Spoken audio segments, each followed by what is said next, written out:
Shall we play a game?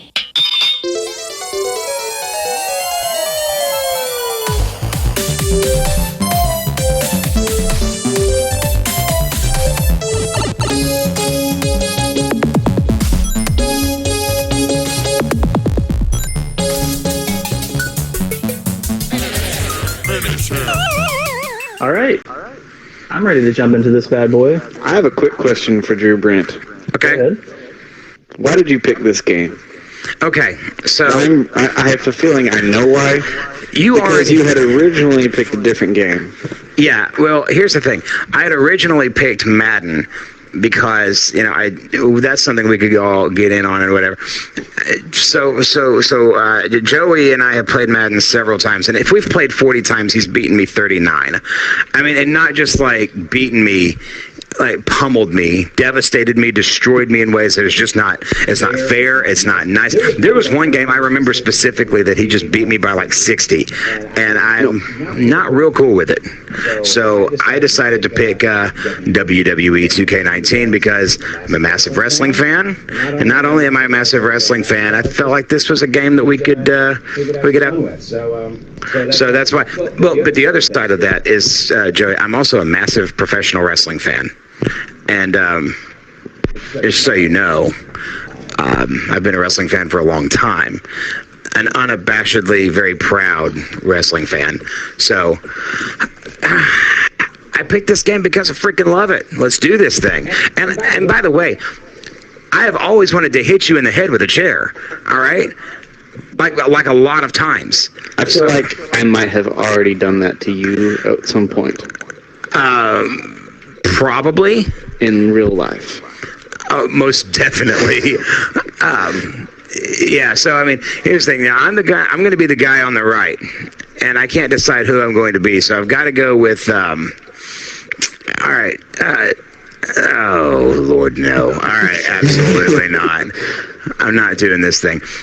I actually worked in professional wrestling, and not a lot of people know that at one point in my life, I was a ring announcer here locally for some of the independents, and it was a lot of fun. I had an absolute blast.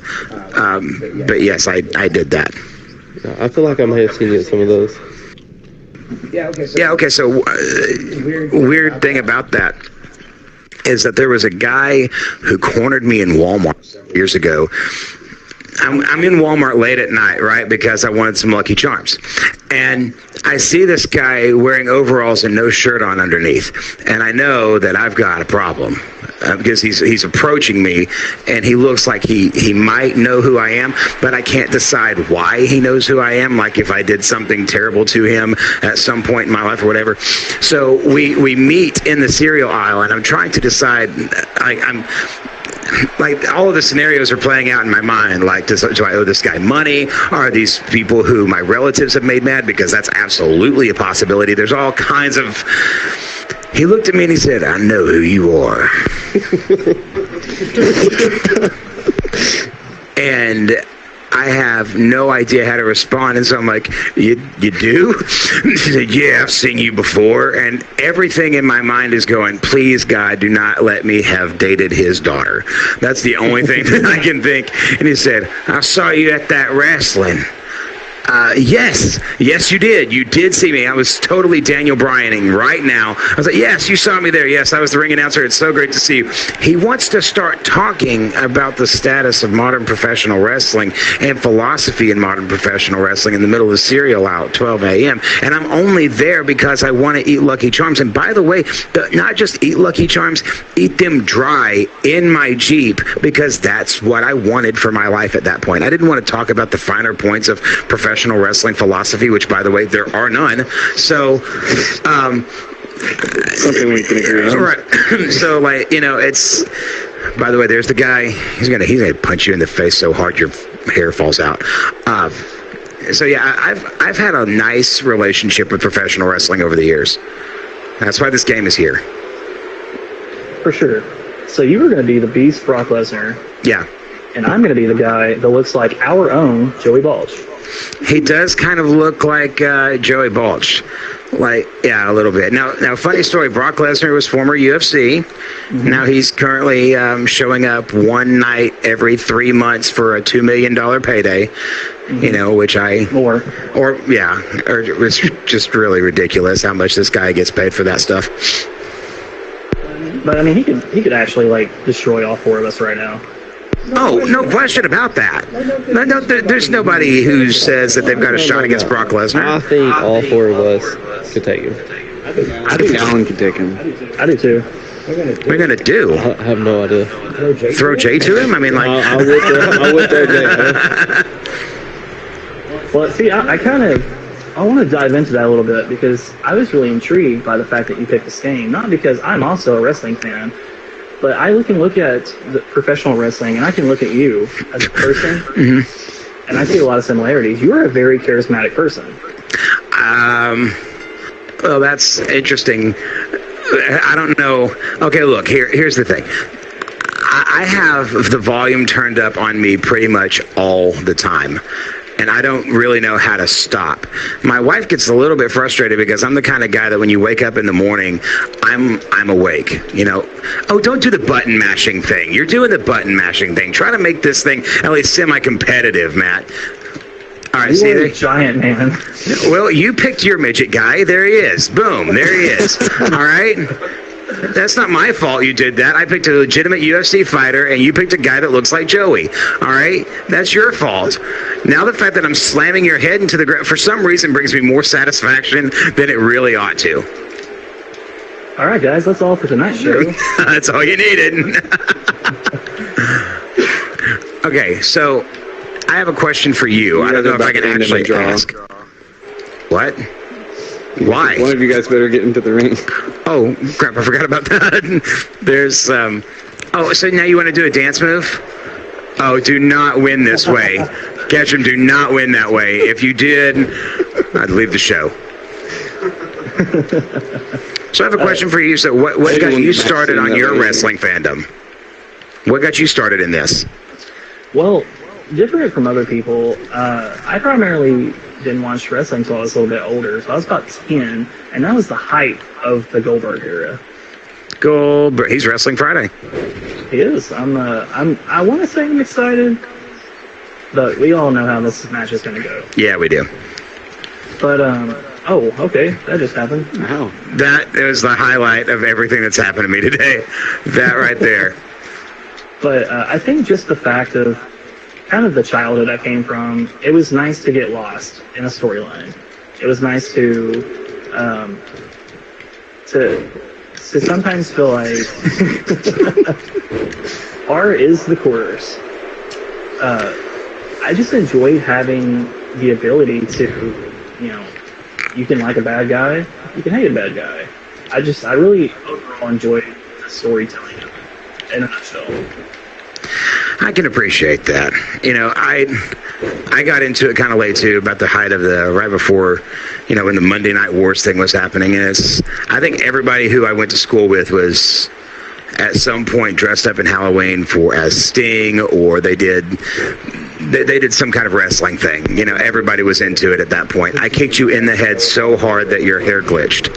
I told you that was what was going to happen, Matt. I told you, and you did not believe me. So, Drew, who was your favorite wrestler growing up? Mick Foley. Oh, unquestionably, it was Mick Foley. For those of you non-wrestling fans out there, and I assume there's a bunch of you, Mick Foley was a guy who looked a lot like us. He was a big bearded guy. He didn't have the biggest physique. He was insane. He would jump off cages. He had set himself on fire. But I just thought the guy was amazing at what he did. He was a great entertainer. He was a great promo. He was a lot of fun. And so I just always got a kick out of everything Mick Foley ever did, especially Cactus Jack. I thought Cactus Jack was awesome. Only thing more awesome than Cactus Jack was the fact that Brock Lesnar punched you so hard that you went through a wall. And I'm just... taking a long time to get up here. Wouldn't you? I mean... Come on, man. And I'm just going to... Oh, okay. All right. He's selling that well. But yeah, I loved Cactus Jack. I love Sting. Big Stinger fan here. I was a huge Sting fan. I met Bobby Eaton, beautiful Bobby Eaton, when I was working for some of the independents here in town, and I remember watching him as a kid with the Express. One of the nicest guys, Jerry Lynn, one of the last ECW champions. He was one of my favorites. I met him too, actually he worked an event in Clarksville. And it was just a lot of fun. Those guys were my guys. If I had to pick one, it's got to be The Rock. I mean, The Rock is just, and that's, a lot of people don't know. I mean, you look at The Rock now and his success as an actor, most people don't even realize he started out as a wrestler. So, I mean, his charisma was over the top. Mm-hmm. I thought he was great. Well, actually, you talking about The Rock brings about a question that I feel like Alan can also get in here on this. Who do you think is the greatest of all time? As far as wrestling? The nature just the greatest person. The greatest person of all time. Jesus. Who would also 16-time world heavyweight champion? No, it probably is Ric Flair, but I think he's 1A and 1B with Shawn Michaels. Just straight up as far as charisma, and I kicked you in the head again. I'm digging it. And I will keep doing that. But yeah, Ric Flair, Shawn Michaels, one of those two. I think personally, and I think it depends on which way you look at it. If you're looking from just a WWE stance, I think it is The Rock, because that's how they pushed him. You're fixing to get beat straight up because I punched you in the head so hard that you had to retire again. I mean, it happens. I would like to go ahead and talk very briefly while I'm punching you in the face repeatedly about a charity I'm really passionate about. This is Joseph's House that I'm representing tonight, and I don't actually represent them, by the way. They're just people that I really enjoy.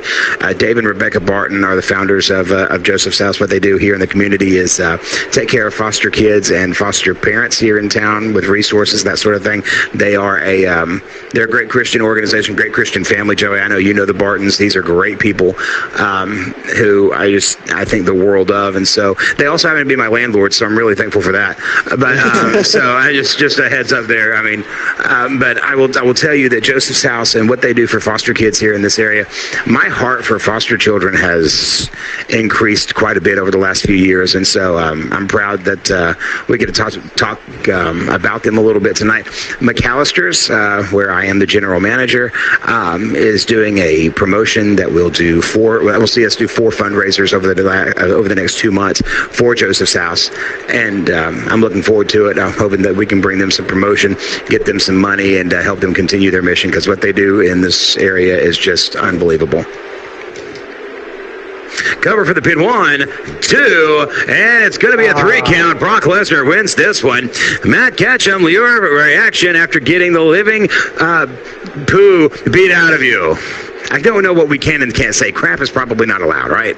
We're G4TV here. We're G4TV. Okay, so let's catch it to the replay. Alan Lunningham, what'd you see? That's what I thought too, Alan. It all went wrong when Matt picked his guy. It was all over after that. Oh, we see Lesnar punching him in the face so very hard that he actually levitated for a moment. I don't know if you saw that either. Matt Ketchum, your thoughts?